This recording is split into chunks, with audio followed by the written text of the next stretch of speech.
Hola, Hola, buenos días. Hola, Buenos hola, días a buenas todos. tardes. buenas tardes. Hola, muy buenas. Bueno, yo soy Juan Carlos Pardo, soy oncólogo médico en el ICO Badalona, en la unidad de tumores urológicos. Un oncólogo que me dedico al tratamiento de los tumores urológicos y seré el moderador de este webinar 4 del curso EPIMU. Este webinar es un coloquio sobre el paciente con carcinoma urotelial, la experiencia, las necesidades, los temores, las expectativas que tienen los pacientes, tienen los profesionales en el tratamiento de este tipo de tumores. La idea de este webinar es que sea un diálogo entre tres de los actores principales en el proceso de diagnóstico y tratamiento del cáncer urológico. Es verdad que el cáncer urológico engloba muchas especialidades que no podemos tener a todas aquí, pero que veremos que todas participan en el diagnóstico, tratamiento y cuidado de los pacientes oncológicos con cáncer uroterial. Para empezar, presentar a los ponentes. Tenemos al doctor Albert Font, que es oncólogo médico en el Instituto Catalán de Oncología, es el jefe de la unidad de tumores urológicos y representará la parte de oncología médica especialista en este tipo de tumores. Hola, Albert. Hola, buenas tardes, Juan Carlos. Tenemos a Inma López, que es enfermera en Oberbiche, ya además de tumores urológicos, hace melanoma uveal, próstata y es enfermera y urotelial, ¿sí? Es enfermera que lleva y acompaña a los pacientes con los tratamientos de quimioterapia y también hace el seguimiento, y es también especialista en los tratamientos de inmunoterapia, en el manejo de toxicidades que pueden aparecer tanto en la inmunoterapia como en la quimioterapia. Son todos los tratamientos que utilizamos en el cáncer de vejiga. Y por último he dejado a Jesús Rodríguez, que es paciente oncológico en el médico Badalona. Es un placer tenerte aquí, Jesús, y Hola, buenas que tardes, muchas gracias. nos puedas dar esta visión desde el punto de vista del paciente, que creemos que es muy importante y es vital para entender a nivel, ¿no?, global lo que es la patología y poder mejorar en todo, en circuitos, en tratamientos, en seguimientos, en cómo es el trato con el paciente, cuáles son las expectativas, temores, ¿no?, las cosas que realmente preocupan al paciente y que podemos ayudarle a mejorar si las sabemos detectar y podemos saber cómo enfrentarlas. Entonces, para hacer una breve introducción, el cáncer urológico, el cáncer urotelial, perdón, es el cuarto tumor en frecuencia en varones, es el noveno en mujeres, está muy relacionado con el tabaco y posiblemente poco a poco, al haber más mujeres fumadoras, vamos a ir viendo más tumores uroteliales en mujeres que antes, que años atrás. Decir que el 90% de este tipo de tumores se desarrolla en la vejiga, pero que también se puede desarrollar en el resto del tracto urinario, que sería el ureter, la pelvis renal, la parte de arriba, de donde sale la orina del riñón, y que la mayoría de estos tumores suelen ser superficiales, y con tratamientos locales se pueden tratar, pero que hay otro porcentaje de pacientes que son tumores que infiltran la capa muscular de la vejiga, que es una de las capas más profundas de este órgano, y que entonces requieren de un tratamiento multidisciplinar y una decisión que englobará a muchos profesionales, de radiólogos, patólogos, urólogos, oncólogos, médicos de radioterapia, enfermería, ¿vale? Y las decisiones son complejas y estamos aquí un poquito para desgranar cómo es ese circuito del paciente desde que se diagnostica o aparecen los síntomas, se diagnostica y se trata en un centro, por ejemplo, como es el ICO, ¿no? Para empezar, Albert, sabemos que el cáncer urotelial, uno de los síntomas primeros que presenta es la sangre en la orina, que sería la hematuria, muchas veces es monosintomática, no aparece hematuria. Y ¿podrías comentarnos cómo serían las puertas de entrada que tiene el paciente cuando detecta este síntoma, que habitualmente puede ser en su casa? ¿Qué puertas de entrada hay al sistema sanitario para que empiece el diagnóstico y se complete todo hasta llegar al tratamiento? Sí, gracias, Juan Carlos. A ver, quisiera, antes de contestar a tu pregunta, un poco insistir en unos puntos que tú ya has recalcado muy bien. El cáncer urotelial, sobre todo el cáncer de vejiga, que es el mayoritario, es un tumor más frecuente en varones que en mujeres. La relación es 4 o 5 a 1. Curiosamente, en nuestro país esta proporción aún es más alta, no sabemos por qué, comparado con el resto de Europa. Mejor porque la mujer ha empezado más tarde a fumar, pero bueno, esto sería un tema aparte. Y sobre todo es un tumor también de personas ya de adultos mayores o de edad avanzada. Y nuevamente es un tumor que se da por encima de los 60 años. Entonces, como bien has dicho, el síntoma guía o lo que debe despertar signos de alarma es la hematuria, el emitir sangre por la orina. No siempre hacer una hematuria quiere decir que haya un tumor, pero sí que es un síntoma que hay que hacerle mucho caso. Entonces, normalmente, si el paciente hace hematuria, el proceso normal es que acuda a su médico de cabecera. Entonces, el primer procedimiento es descartar una infección de orina, que es lo más habitual, sobre todo en mujeres, pero también en hombres, y entonces hay que hacer lo que se llama un urocultivo. Si este urocultivo es positivo a infección, hay que tratarlo con antibióticos, y si es una infección se tiene que resolver el cuadro. Pero si persiste la hematuria, hay que ir un paso más allá y pedir una ecografía vesical, de la vía urinaria, para ver que no haya una tumoración endovesical. En el caso de que la ecografía confirme que hay esta tumoración, que esto se puede seguir haciendo desde la primaria, de la atención primaria, entonces ya hay que pasar al paciente al urólogo, que para hacer un procedimiento que se llama cistoscopia, que es mediante una sonda que se introduce a través de la uretra, es visualizar la vejiga y confirmar que haya un tumor. Si es así, entonces ya vamos a un procedimiento que ya requiere pasar al hospital, que es hacer una biopsia de esta tumoración para confirmar el diagnóstico.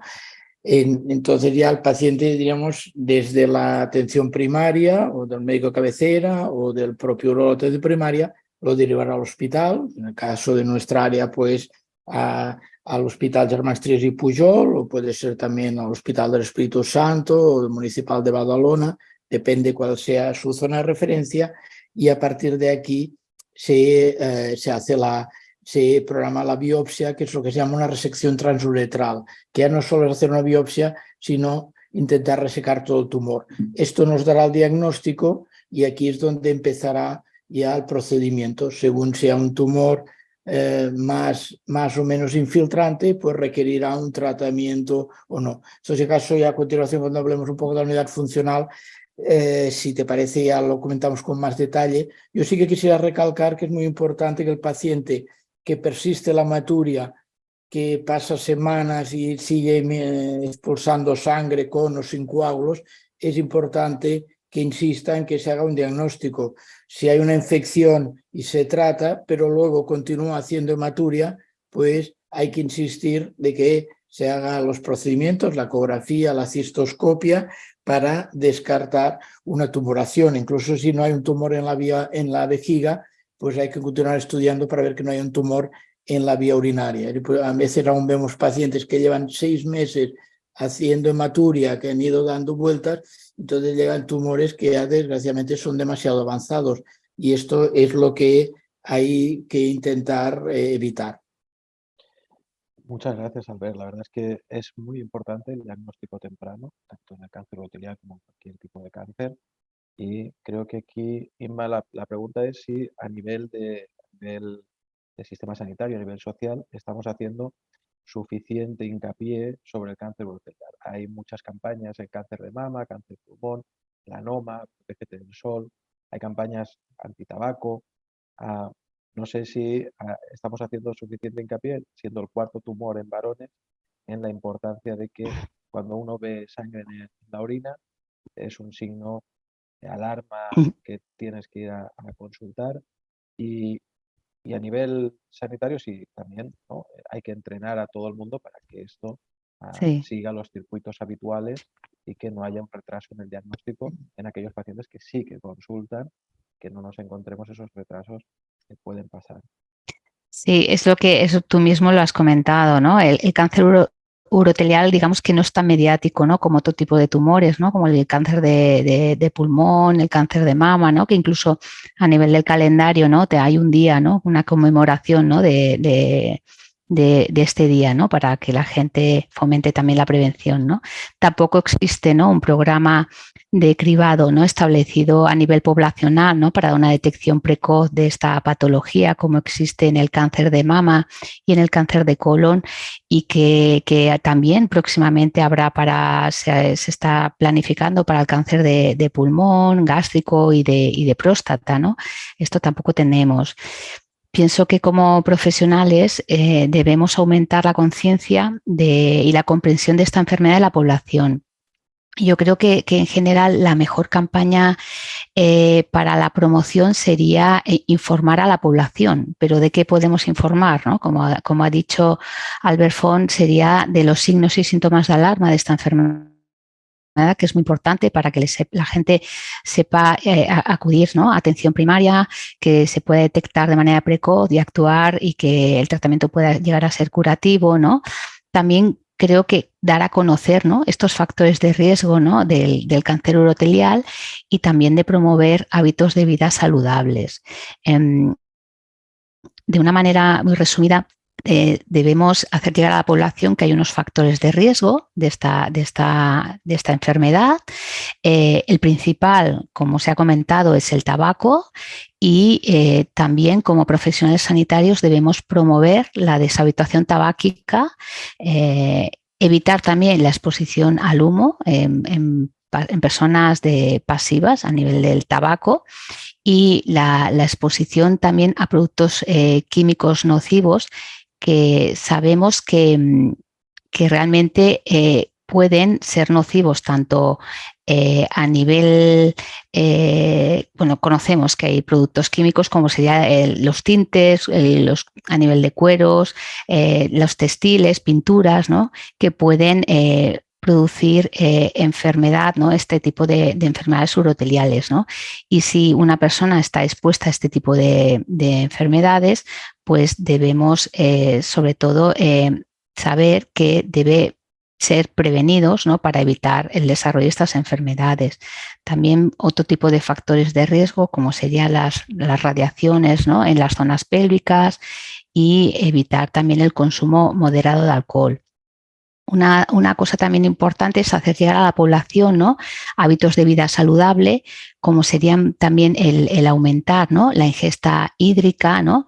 Que lo que hacemos con el beber mucho agua es muchas veces poder diluir, ¿no? Estos productos químicos que pudiesen llegarnos a nosotros, ¿no? A nivel de la orina, y disminuir el tiempo de exposición en la vejiga, y que sean estas sustancias potencialmente menos dañinas.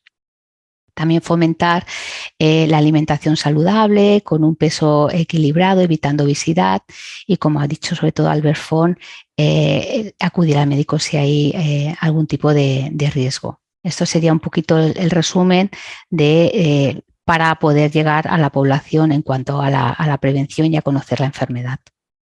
Creo que, Emma, creo que lo has explicado muy bien. Creo que tenemos un poco de falta de trabajo, o tenemos mucho trabajo por delante de concienciación a nivel social. Creo que es un tema que a lo mejor no es tan mediático como otros tipos de tumores, pero esto es cuestión de organizarse y poder darle la importancia y visibilidad que debería tener el cáncer urotelial. Creo que la prevención, como bien has dicho, es un terreno Eso, en el que es mejor no llegar al punto del cáncer urotelial, sino frenarlo antes, y hay posiblemente con menos dinero se consiguen mejores beneficios la prevención.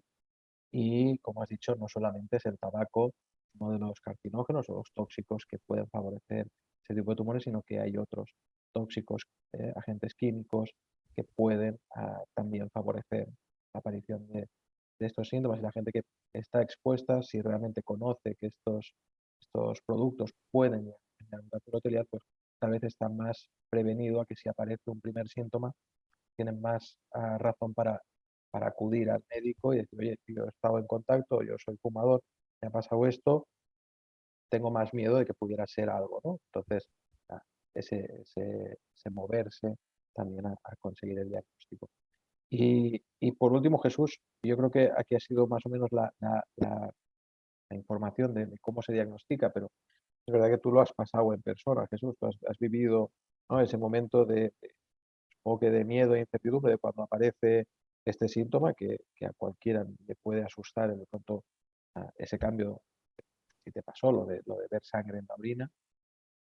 Y luego, ¿cómo es el circuito? ¿Cómo se encuentra un paciente cuando le diagnostican?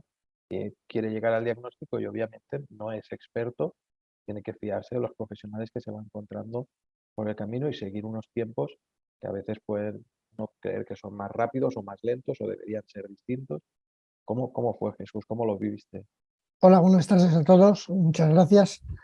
Mi experiencia en este tema fue el siguiente. Yo normalmente hago controles en el ambulatorio y en uno de los controles de análisis, concretamente de sangre y de orina, a los 2 o 3 días de hacerme los análisis, el doctor del ambulatorio me llamó, estuvo hablando conmigo y me dijo que los análisis habían salido alterados.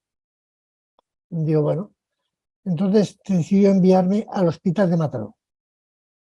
En el hospital de Mataró, la primera entrevista fue con el especialista, en este caso fue el urólogo, y me dijo que me tendría que hacer un TAC para ver qué había.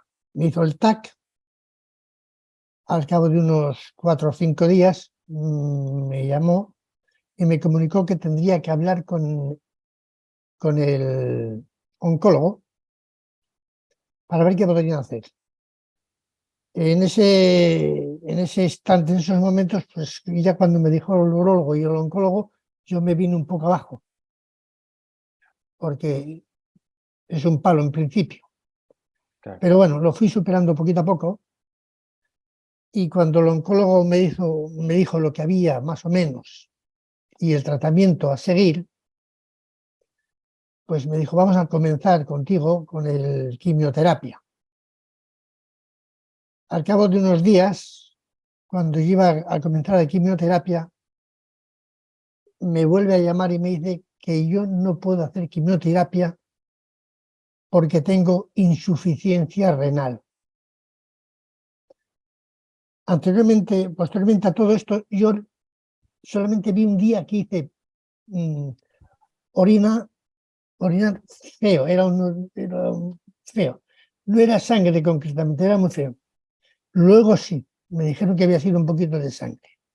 Y como le decía, el oncólogo me dijo, dice, no podemos hacerte este tratamiento porque al tener una deficiencia renal, tenemos que derivarte al Hospital Trías y Pujol de Badalona, porque allí, no si estuviesen, me dijera que fuesen más preparados, no me lo dijo así exactamente, me dijo que estaba aquello más acondicionado para la enfermedad que yo tenía, que el Mataró no disponían de estos temas.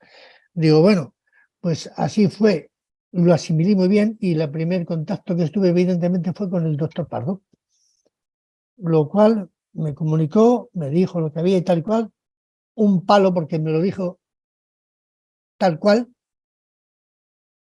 me vino más abajo, pero luego con el tiempo evidentemente para mí ha sido muy beneficioso. Ese ha sido mi tema hasta llegar al hospital Trías y Pujol. La verdad es que, Jesús, ya me lo comentaste, es que fui muy directo en la Correcto. primera visita Correcto. comentándote la información. Es verdad que a Cosa que veces, agradezco, ¿eh? Cosa que agradezco. Con sí, el tiempo Jesús, lo he agradecido. a veces ya esto vemos muchos pacientes y es verdad que cuando llega la primera visita parece que tienes que resolver todo en los 40 minutos que tienes de primera visita. El paciente quiere respuestas y quiere tratamientos y el médico quiere que todo salga lo más diligente posible. Y es verdad que eso a veces puede hacer que leas o interpretes, ¿no?, que el paciente puede estar preparado para más información o menos.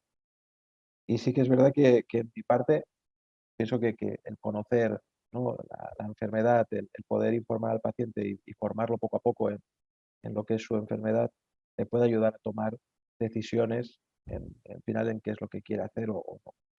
Pero sí, yo creo que ahí pido mis disculpas, Jesús, si En saliste en absoluto, confundido. en absoluto. Salí muy hundido, pero gracias a mi familia que estaba conmigo, me animaron y luego, a raíz de toda esta primera entrevista, ha sido muy diferente todo, de otra manera de ser, lo cual yo agradezco, pero porque no Pues, tengo otras palabras para decirlo. pues Jesús, Así creo que, que has mentado a otro pilar fundamental en el cáncer urotelial, que es la familia, que podría correcto. estar también con otra ventanita aquí hablando, porque al final tú vienes a la consulta, el médico te ve en la consulta, pero luego el que está en la consulta diaria en casa es la familia y es un soporte que los pacientes que lo Correcto. tienen, Albert y Inma, pueden decir, Simplemente una pregunta, doctor, y es que yo no tuve síntomas, ninguno. O sea, es que no sentí nada. Creo que era un síntoma silencioso en este caso, en mi caso. Yo no Sí, tuve síntomas. es un caso muy interesante que comenta Jesús, porque hemos dicho que la hematuria es el síntoma guía y a veces no es así. A veces hay molestias a orinar y porque el típico la lesión cuando es más que crece hacia dentro de la vejiga, lo que llamamos exofítico, tiene más tendencia a sangrar, pero a veces son lesiones más planas que pueden dar síntomas muy inespecíficos de molestia en orinar o incluso no dar nada. Y usted es paradigmático el caso de que se diagnostica en un análisis de rutina, que esto, digamos que es la situación que tendría que ser ideal, ¿no? Poder diagnosticar antes que aparezcan síntomas. Pero luego esto hay que mezclarlo o juntarlo con la historia natural de cada tumor, que es diferente, porque pensamos que en su caso tendría que haber sido un tumor pequeño porque se diagnosticó mejor con pocos síntomas, pero luego hay tumores que mejor son un poquito más agresivos y, como bien ha explicado usted, pues en un momento dado han provocado insuficiencia renal o han provocado más síntomas, pero independiente de la historia natural, es fundamental diagnosticar al paciente lo más precozmente posible y por eso también, como hacía muy bien usted, es de seguir unos controles médicos periódicos, que aparte de para hacer el PSA, también sirven para detectar otras cosas. Sí, muy interesante su experiencia, Jesús. la Muchas verdad es gracias. que Jesús, y aprovecho, Albert, para hacerte esta pregunta, ¿no? El cáncer urotelial puede ser, como bien has dicho, superficial, ¿vale? Y la mayoría de los tumores son así, pero hay otros tumores que son infiltrantes y necesitan esa valoración del urólogo y otros profesionales para ofrecer el mejor tratamiento. Y desde hace ya unos años, el doctor Albert Font, el ICO, organizaron, pues sería la unidad funcional, tumores urológicos, que es un espacio en el que el paciente es visitado por aquellos especialistas que van a tomar decisiones en el tratamiento, es decir, el urólogo, la enfermera, el oncólogo de radioterapia, el oncólogo médico. También hace poco incluimos el oncogeriatra, por eso que decías que los pacientes tienen más edad, ¿no? Y pueden tener otras patologías que puedan dificultar el hacer un tratamiento u otro. Y también podemos tener el apoyo de nutrición ¿eh? Para mejorar el estado nutricional de los pacientes y así poder ofrecer todos los tratamientos y posibilidades. ¿Cómo sería, ¿no? esta unidad funcional? ¿Qué cree que potencial beneficio tiene para el paciente? A ver. Bueno, beneficio en varias líneas, ¿no? El tratamiento, la valoración del paciente con un tumor de vejiga ha evolucionado desde hace 20, 30 años, que podía ir al urólogo y el urólogo lo manejaba todo y se operaba, no se operaba y según su criterio decidía si lo mandaba a otro especialista. Luego ya en los 90 pasamos a lo que es el comité de tumores multidisciplinario, que sigue funcionando, que es que los especialistas se sientan y discuten el paciente, la situación del paciente y planifican un tratamiento. Pero claro, esto tiene la limitación que es sin el paciente delante. Cuando se discute en el comité solo lo ha visto un profesional y evidentemente los criterios pueden variar porque cada uno ve más su campo, ¿no? Entonces, ¿la unidad funcional para qué sirve? Sirve para integrar todo esto.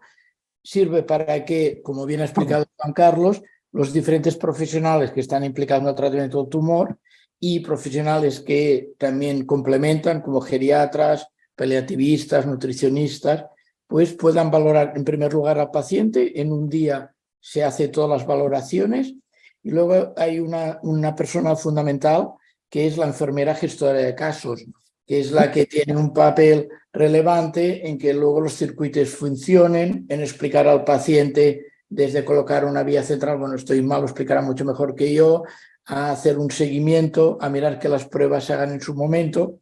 Entonces, en un día se ven los pacientes todos juntos.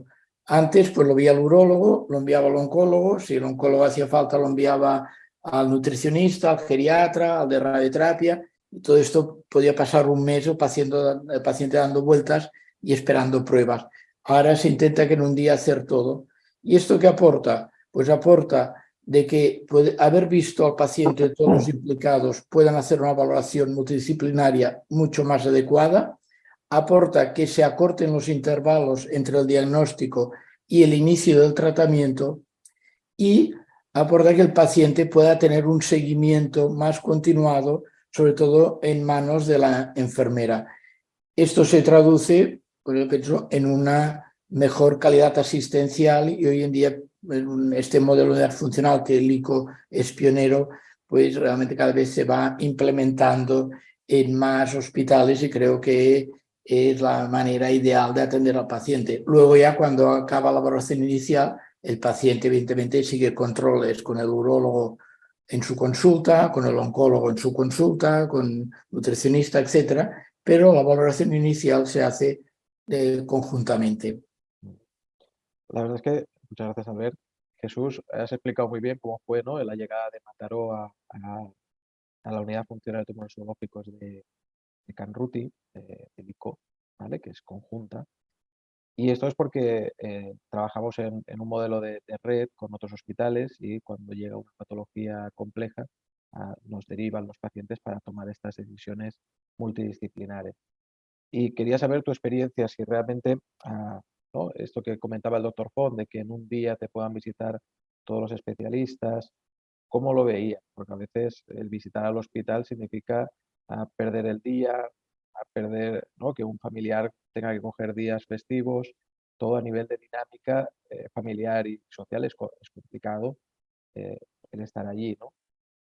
Pa- ¿Qué dirías, Jesús? Para mí, la unidad funcional fue como el cielo abierto. Que en un día me realizaran toda esta serie de pruebas, consultas, palabras, mucho cariño, para mí fue ideal, tanto el urólogo, el oncólogo como la enfermera.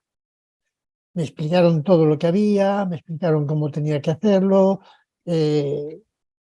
sea, es que no puedo decir otra cosa, que para mí aquello ha sido muy positivo en todos los aspectos. Trato, información y la forma de ser de en este caso, doctor, urólogo, enfermera y el oncólogo. En el tema de la enfermera, me puso al corriente automáticamente el mismo día de todo lo que tendría que hacer, cómo lo tendría que llevar. Me preguntó si había fumado. Evidentemente le contesté sí, que había fumado y bastante desde hace 6 años. Afortunadamente no lo he vuelto a probar, no soy bebedor, he bebido muy poquito, lo que bebe un ciudadano normal, quizá una cerveza o una copita de vino, nada más. No me llama el alcohol y me lo puso al corriente de todo. O sea que lo que es el tema de la enfermera, maravilloso. El urólogo en su tema me explicó también lo que había, cómo estaba y que no me podía operar en esos momentos o más tarde, puesto que tenía que hacer un tratamiento que ya el oncólogo me diría cómo iba. Me mandaron ir a hacer un TAC.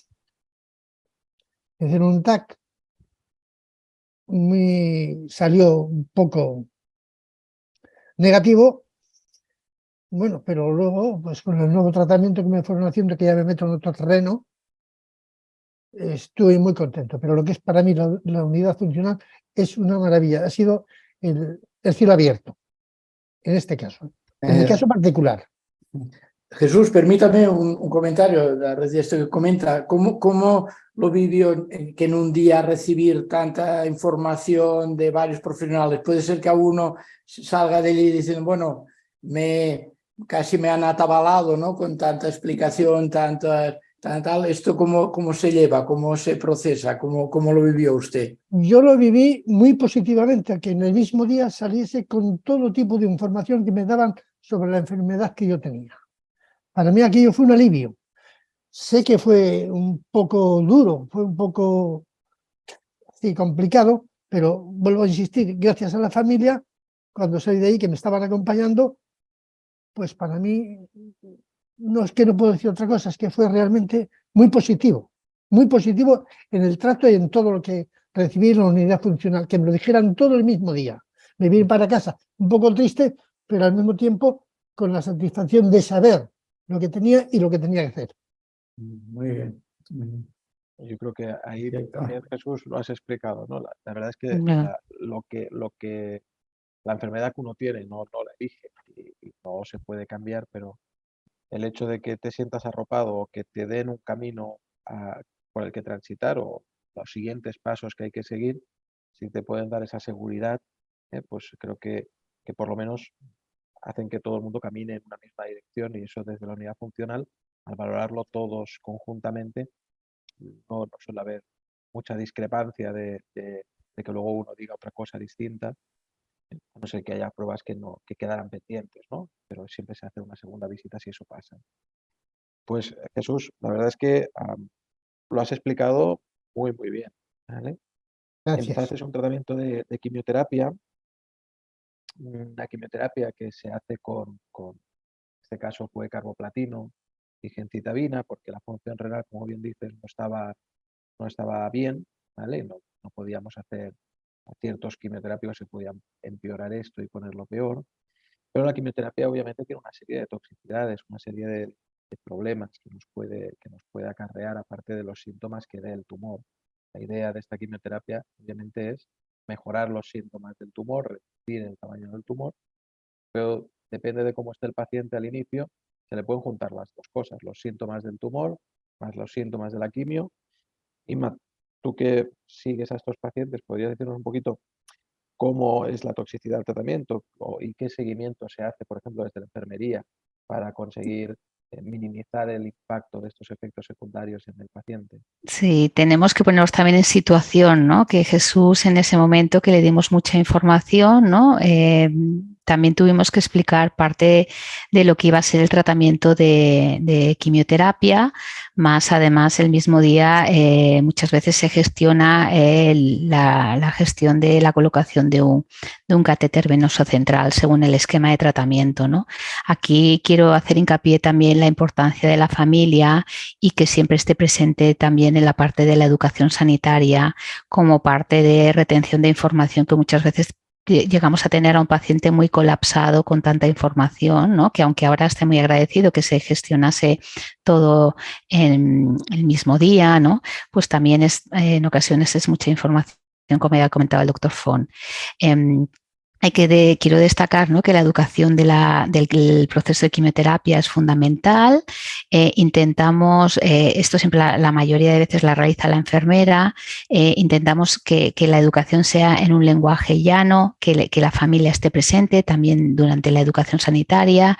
Siempre damos la educación de manera oral y proporcionamos un folleto escrito, ¿no? Donde de manera muy escueta y resumida explicamos la toxicidad, explicamos los síntomas más habituales, las recomendaciones higiénico-dietéticas para la prevención y el autocuidado de los problemas que puedan aparecer y describimos el tratamiento farmacológico adecuado para controlar esta toxicidad, ¿no?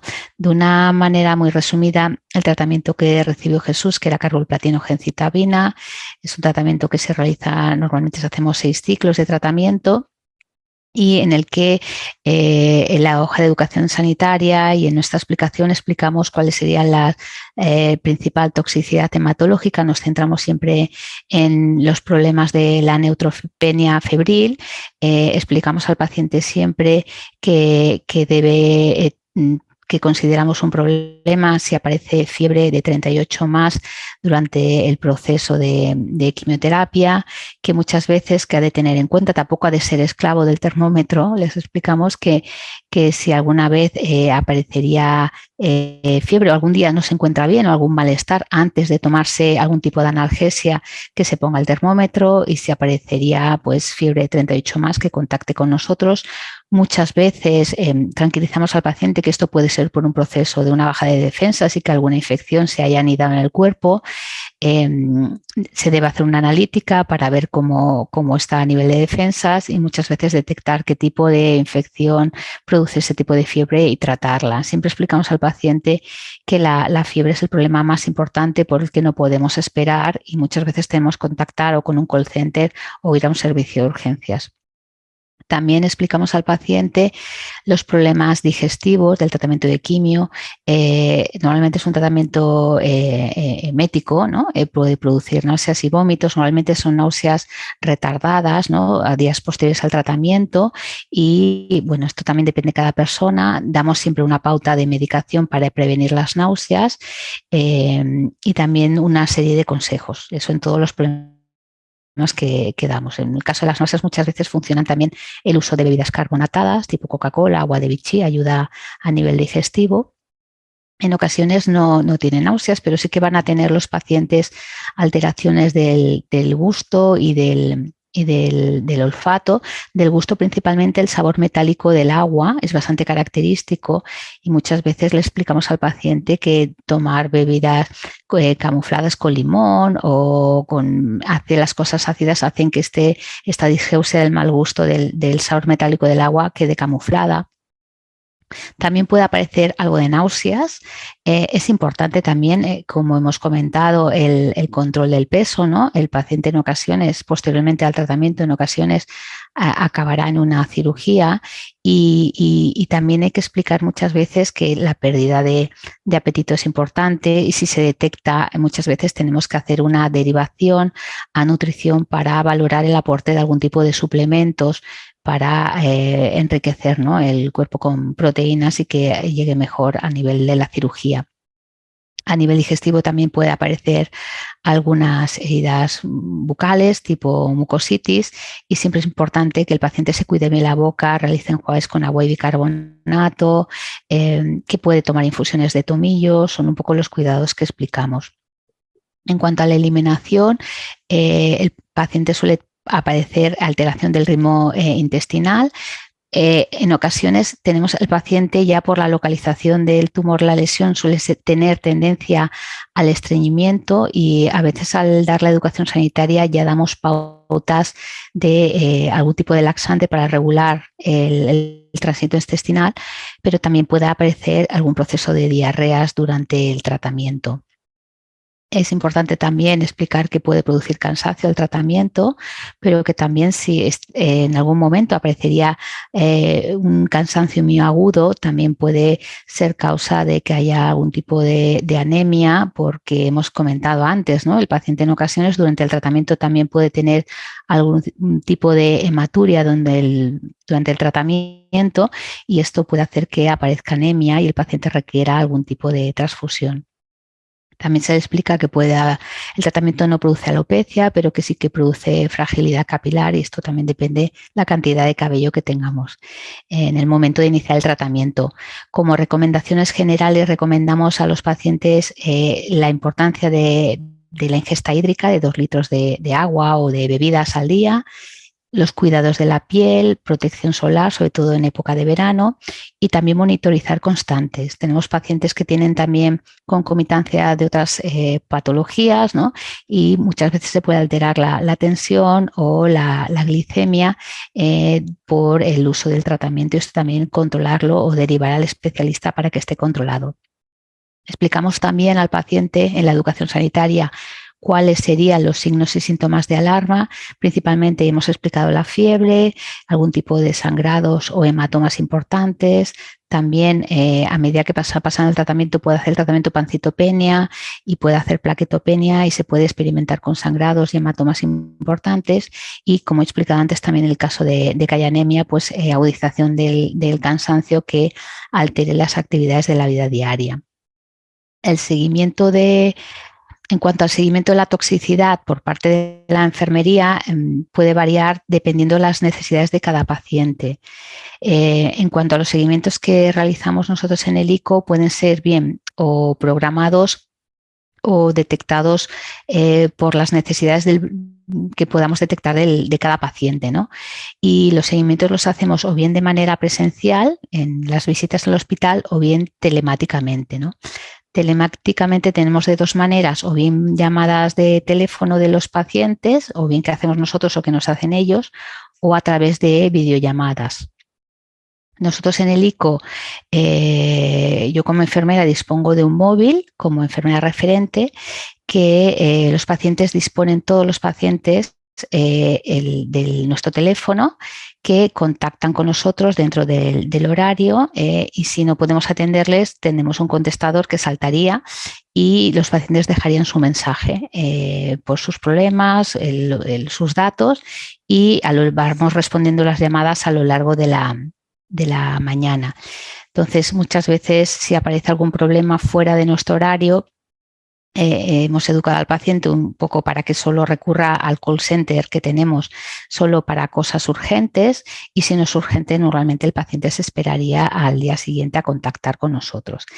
Quiero remarcar un poco que las llamadas que tenemos son muchas, ¿vale? Es bastante amplio por la patología, pero que a la vez es gratificante como profesional, ¿no? La resolución de problemas y a medida que pasamos más tiempo en la unidad, pues más aprendemos nosotros del paciente y de la propia enfermedad.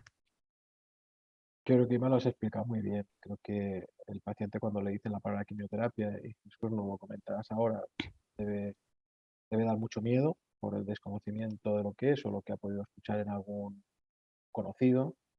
Que la quimioterapia son muchos medicamentos distintos que los combinamos de forma distinta en función de cada tipo de tumor y persona y que obviamente de todo el listado ¿no? del folleto que tendría las toxicidades de la quimio no siempre tienen que aparecer todas las toxicidades. No. Y también hay que personalizarlo, ¿no? Ya cuando ves al paciente la primera visita ya puedes detectar un poco los problemas que puede tener, más sus concomitancias de enfermedades. También hay que especificarlo, es importante.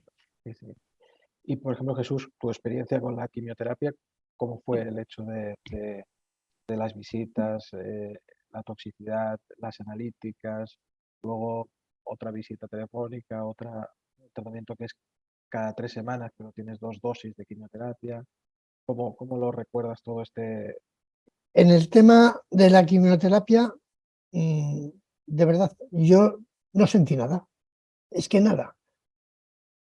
Quizá a partir de la tercera sesión hubo unos días que me dolían mucho las piernas y esto lo consulté con el doctor presente y me dijo que me iba a hacer que estaba muy bajo de anemia y que me haría una transfusión.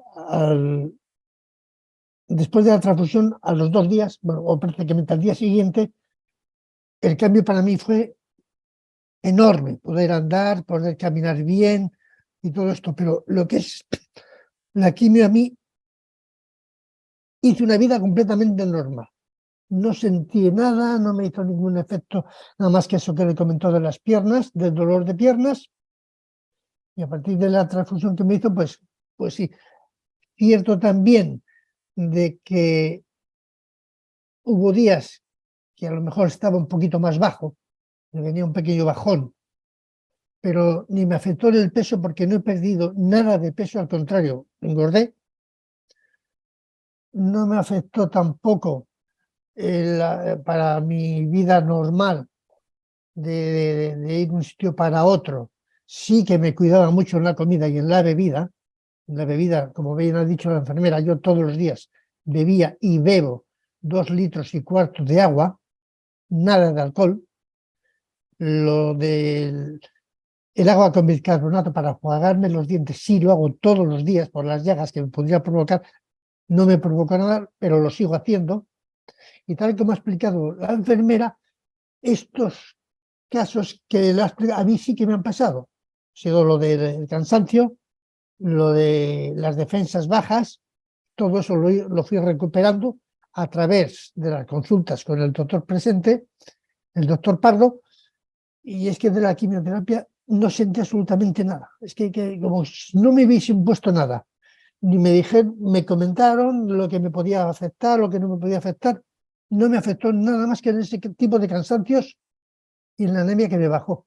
Es que otra cosa no puedo decir de la anemia, cosa que el doctor Pardo, cuando le expliqué y lo vio lo que había, me cambió a la inmunoterapia. Eso será otro tema. Pero en principio no puedo decir otra cosa porque es que no sentí nada. Sí. Yo tengo que decir que no hemos elegido al paciente que no le pasó nada con la quimio, ¿eh? Es verdad que hay pacientes que la quimioterapia les sienta muy Vale. bien y que no notan síntomas. Lo habitual es tener algún síntoma, ¿vale?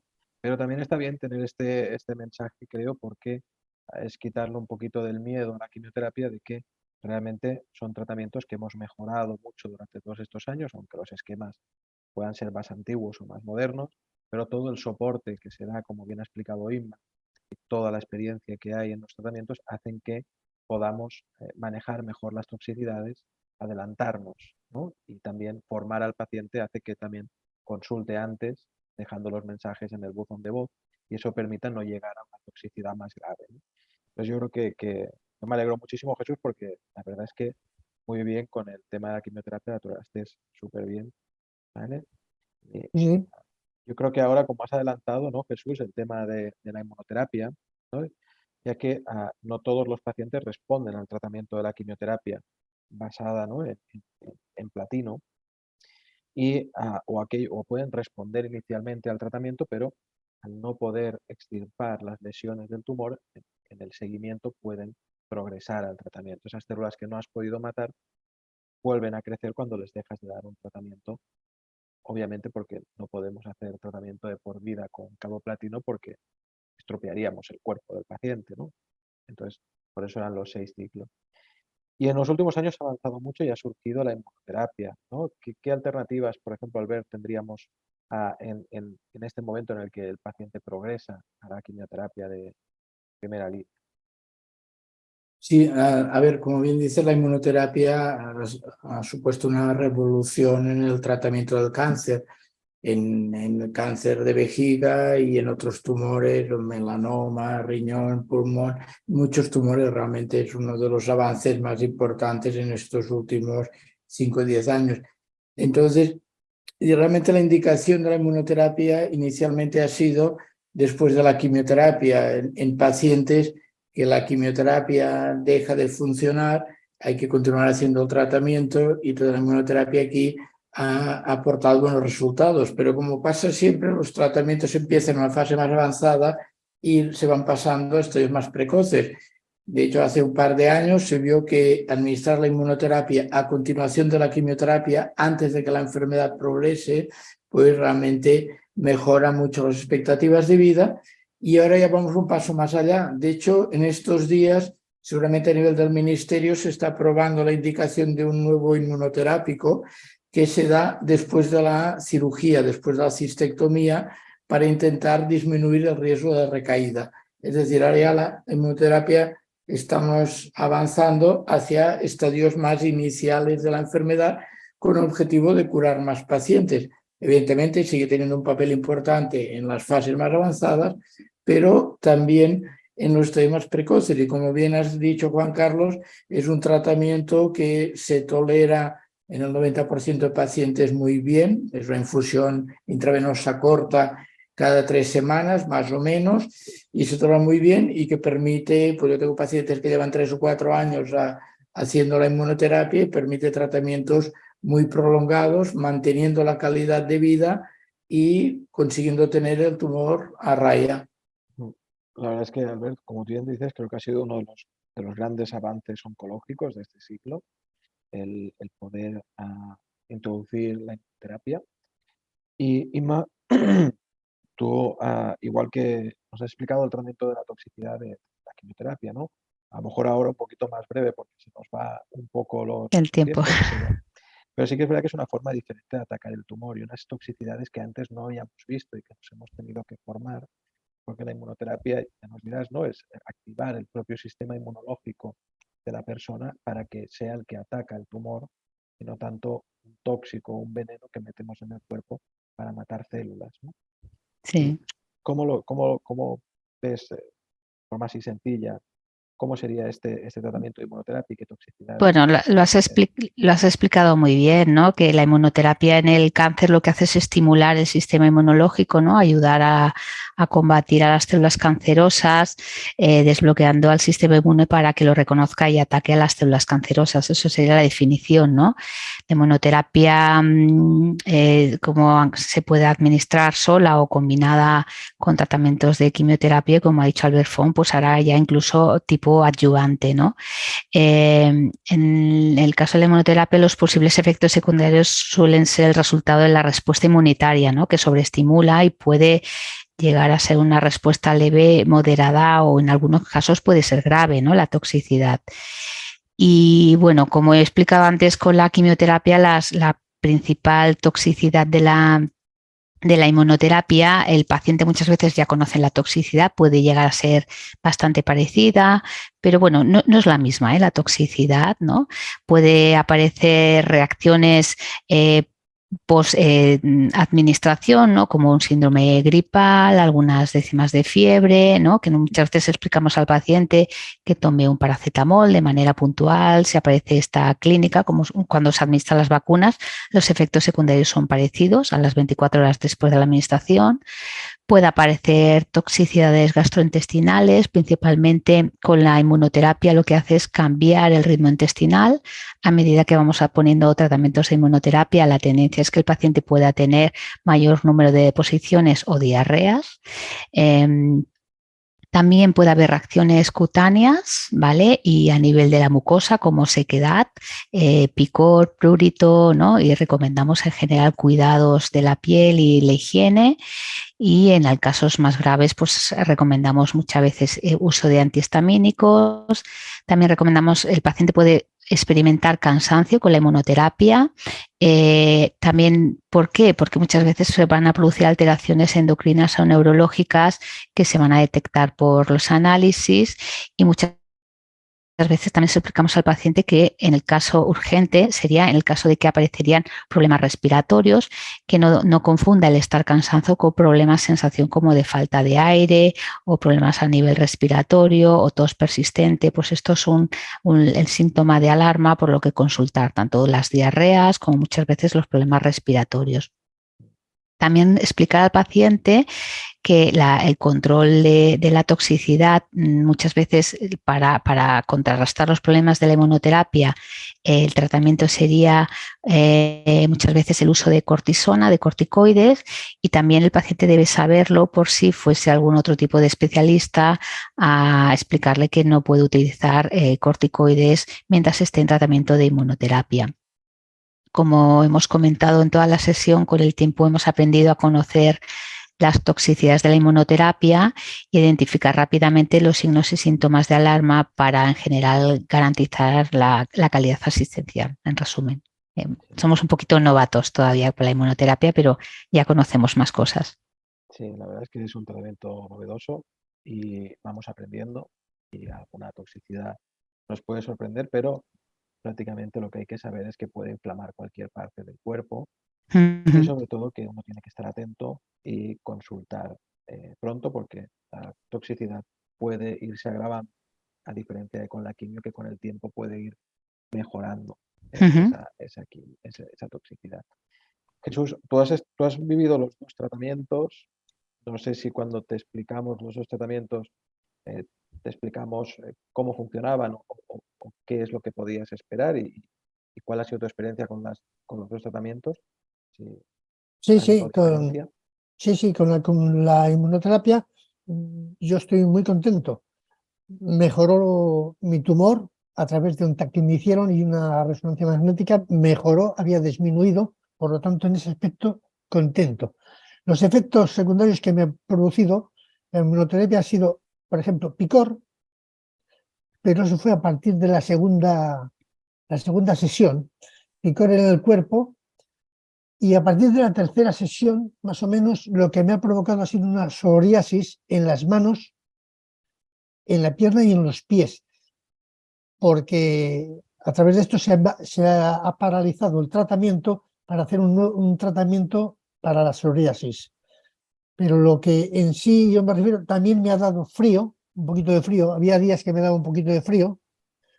La respiración, como bien dice Inma, solamente me pasó una vez, una noche, que me faltaba oxígeno, me faltaba aire. Me senté encima de la cama hasta que fui recuperando poco a poco. No me ha vuelto a pasar nada más. El cansancio no lo he vuelto a tener. Sí, es lo que tengo es el picor a veces en las manos y en los pies que no lo puedo remediar, pero bueno, con el esfuerzo que he hecho evito rascarme, porque se me pusieron las manos y los pies perdidicos. Ha mejorado mucho. Lo del cansancio, vuelvo a decirlo, que me ha desaparecido. Tuve un mareo, creo que fue un mareo que me caí y lo comenté allí. En este caso estaba la doctora Ochoa y me dijo que posiblemente podría ser de la inmunoterapia. Sí, que me caí sin darme cuenta, o sea, que me desmayé. Posiblemente también podría ser que me diera el sol demasiado.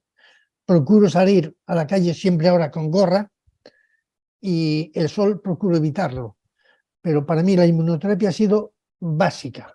Básica en todos estos aspectos, con esas cosas negativas que produce la inmunoterapia. Y otra cosa no puedo decir ahí al respecto.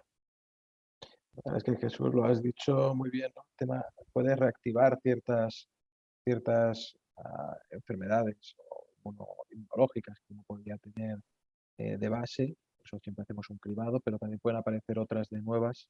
Si no habías tenido nunca psoriasis, de pronto Nunca. puede haber un brote de psoriasis que pudiera ser, ¿no? Entre otras cosas. La verdad es que la inmunoterapia tiene esto, ¿vale? Es un poco de pacientes que no tienen nada y que parece que las visitas son súper sencillas, porque el paciente siempre está bien, el análisis siempre está bien, a cuando hay que correr mucho y muy rápido y poner muchos tratamientos y actuar muy pronto, porque hay que parar esa reacción inmune lo antes posible de que genere más daño.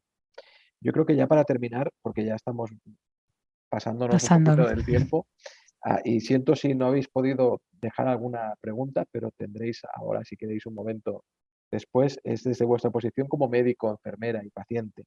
¿Creéis que existen puntos de mejora en el proceso de humanización de todo el proceso oncológico para que, en este caso centrado en el cáncer urotelial, brevemente, creéis que hay algo que necesitaríamos mejorar o alguna carencia? Yo os pediría un minuto a cada uno con alguna idea que creáis que deberíamos implementar en el día a día. Albert, si quieres, empiezas tú, luego Inma, y luego Jesús, cierras este minuto.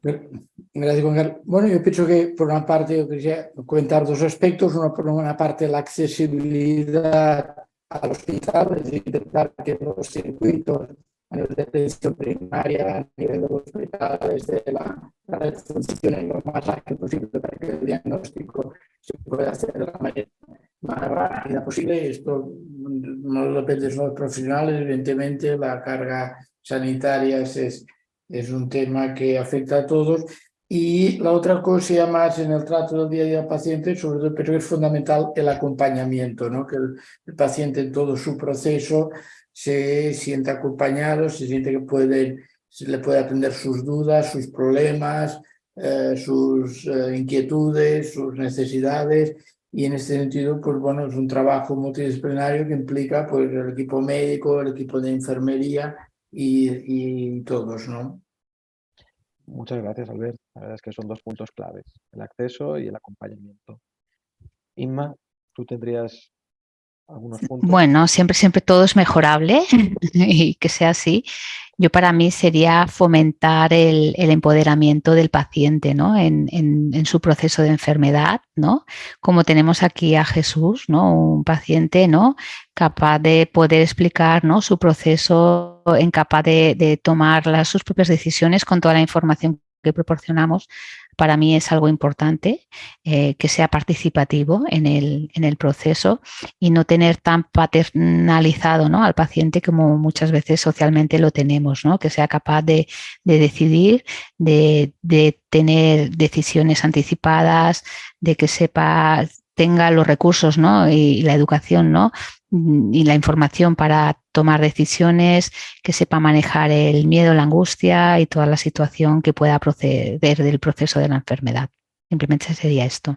Pues yo, Inma, creo que también que el empoderamiento es importantísimo, ya que el sistema sanitario llega muchas veces hasta donde llega, pero si el paciente es capaz de conocer su enfermedad y poder gestionar o saber cómo se tienen que gestionar ciertas cosas, creo que ayudaría a complementar ese acompañamiento y también a reducir seguramente ciertos estrés y miedo que pueda aparecer o desinformación que pueda encontrar en Internet. Sí. Jesús, Para mí, ¿cómo? para mí la humanización ha sido exquisita. Una vez que entro en la sala donde me ponían, suministraban la quimioterapia y luego la inmunoterapia, para mí aquello es como entrar en el cielo. Maravillosas, enfermeras, auxiliares de enfermeras, todo. No tengo ninguna queja, es que más no puedo pedir. Salgo de allí hasta contento, porque el trato ha sido exquisito. No así, en cierta ocasión, y muy breve, que tuve que ir a urgencias por un tema que hacía orina con sangre, y el urólogo que me visitó en urgencias, humanismo cero, trato personal cero. Esto no es nada, ya se puede usted marchar. La única queja que tengo en urgencias, un urólogo, concretamente un urólogo que no recuerdo ni el nombre ni quién era, pero es la única queja que yo tengo de. Lo demás, en las salas, donde está el ICO, ninguno. Solamente darle las gracias del trato que estoy recibiendo. Jesús, nos vas a hacer llorar a todos con No, es verdad, es verdad. buenas palabras. Es que es verdad. Lo contrario sería mentirles. Bueno, yo creo que, Jesús, me alegro mucho de que te hayas sentido acompañado, de que te sigas sintiendo acompañado en todo este proceso. Creo que no ha habido ninguna pregunta. Voy a mirar un momento el chat, question and answers. De momento no veo ninguna. Yo creo que no hay preguntas. No hay preguntas, ¿no? Bueno, pues solo me queda despediros. Lo habéis hecho muy bien. Yo estoy muy contento de cómo habéis dado esta misión. Jesús, lo has hecho genial. Muchas gracias. Y Inma y Albert también. Tenéis seguramente más experiencia en este tipo de webinars. Y nada, que vaya todo muy bien, que tengáis muy buena tarde y encantado de haber sido el moderador. Gracias. Perfecto. Muchas gracias. Encantado de conocerles. Vale. Adiós, buenas Hasta luego. tardes. Adiós. Adiós.